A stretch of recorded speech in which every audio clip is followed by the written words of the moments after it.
la présence des chercheurs écoliers et amoureux de la science à l'Athénée de la Gombe afin de célébrer la semaine consacrée au progrès de la science et de la technologie sous le thème « Explosion des savoirs ». Cette exposition est composée d'œuvres confectionnées par des ingénieurs, des entreprises, des experts de divers domaines techniques et des élèves. Il s'agit de la 2e édition de la Semaine de la Science et des Technologies, initiative de l'ONG Investment in People avec le concours du ministère congolais de l'Éducation. Objectif, mettre en exergue l'ingéniosité scientifique des Congolais. Nous voulons vraiment que ces semaines de la science soient institutionnalisées, qu'au moins chaque année, que nous arrivions à organiser ça dans la ville de Kinshasa, mais pourquoi pas ailleurs aussi à travers toute la République. Que le public vienne participer aux petites expérimentations et autres expériences qui sont réalisées par nos élèves. Placée sous le thème « Explosion des savoirs », cette rencontre de la science se veut être un cadre d'échange et de partage d'expériences scientifiques dans différents domaines. La recherche scientifique ici souffre d'un défaut de communication. On ne sait pas ce qui se passe dans nos instituts, dans nos centres de recherche. Quelle est l'importance de la science? En quoi la science et les technologies édifient la femme? C'est la question que nous avons posée aux participantes à la 2e édition de la Semaine de la Science et des Technologies. L'importance de la science, c'est pour nous apprendre à se développer, pour devenir des meilleures personnes dans la vie, pour apprendre à faire les choses que nous voudrons faire à l'avenir. La science m'intéresse, ça intéresse d'ailleurs tout le monde, parce que la science nous apprend beaucoup de choses qu'on ne connaît pas, qu'on n'a pas encore appris, mais on apprend ça en avance. Par exemple, en botanique, j'ai appris beaucoup de choses. La science, elle m'inspire en beaucoup de choses vraiment, parce que j'étudie pour avoir de connaissances. Tel que nous sommes venus ici, ça m'a vraiment beaucoup plu, parce qu'on a vu les gens de la Régie des eaux, ils nous expliquent par rapport à ce qu'ils ont eux aussi appris. En tout cas, moi, elle m'édifie en beaucoup de choses, parce que dans ma section, je fais la commerciale informatique. Si je me base plus sur ce que je fais, et j'aurai beaucoup de connaissances sur ça. C'est pour ça que la science, elle m'édifie beaucoup. La science m'inspire à beaucoup de choses, car grâce à la science, nous avons pu évoluer dans le monde. Si ce n'était pas la science n'allait pas nous montrer comment comment détecter, exemple, la maladie du corps. La science nous a rafraîchi à plein de choses. Les engins, les appareils d'agriculture, plein de choses, quoi. Et à travers cette science, quoi, on a pu évoluer dans le monde, et parmi les pays classés au monde, nous sommes aussi reconnus. Qui préférez-vous entre un homme scientifique et analphabète? C'est la question que nous avons posée aux femmes. Écoutez leurs réponses.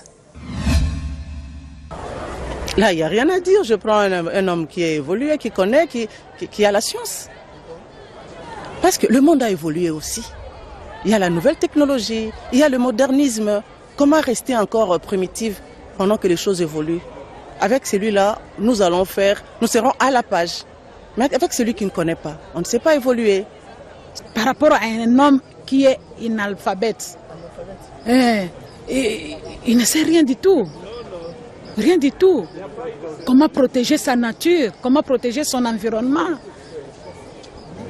Mais un homme qui a étudié, un homme scientifique, saura comment protéger son environnement.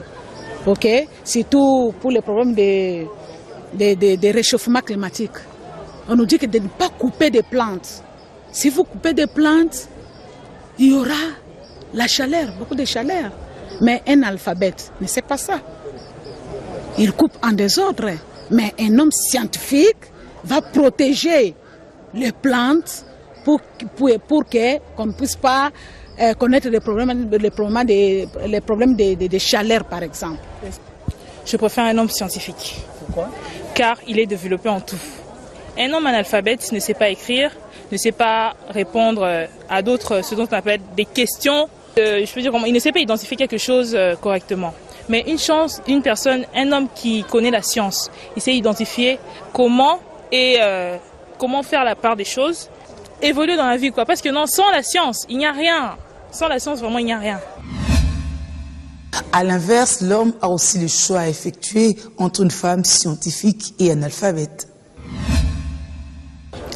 Je préfère une femme scientifique parce que l'éducation des enfants en dépend.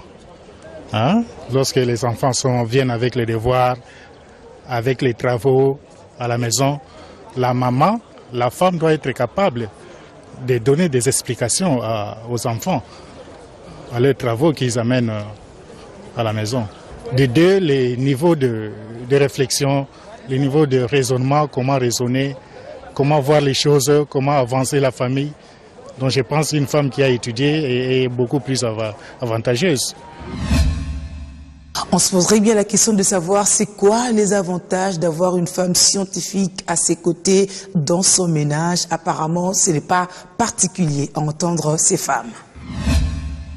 Une femme qui a la science, dans le ménage par exemple, quand l'enfant est malade, le mari ne peut pas être là, la femme intervient. Elle sait lire, elle sait comment administrer les médicaments aux enfants. Et avec le mari, dans le foyer, quand le mari a un projet et que le mari est absent, la femme peut prendre la relève. À la maison, la femme sera capable d'encadrer ses enfants sur le plan scientifique. La femme, surtout pour notre environnement, nous avons des plantes que nous devons préserver dans une parcelle. La plante nous amène de l'oxygène pour respirer. La plante nous donne à manger. La plante nous aide pour se faire soigner. Il y a des plantes médicinales pour se faire soigner. Vraiment, sur le plan scientifique, il y a beaucoup de choses que la femme peut utiliser. L'avantage d'avoir une femme scientifique n'est pas particulière. Parce que c'est vrai, la science, c'est la science qui développe tout. Mais il ne faut pas nécessairement l'avoir dans sa maison. Sinon, tu seras borné à cette science-là. Hein? Donc, l'avantage, c'est qu'elle est capable de créer, de s'adapter ou quoi, mais ça ne fait pas un privilège.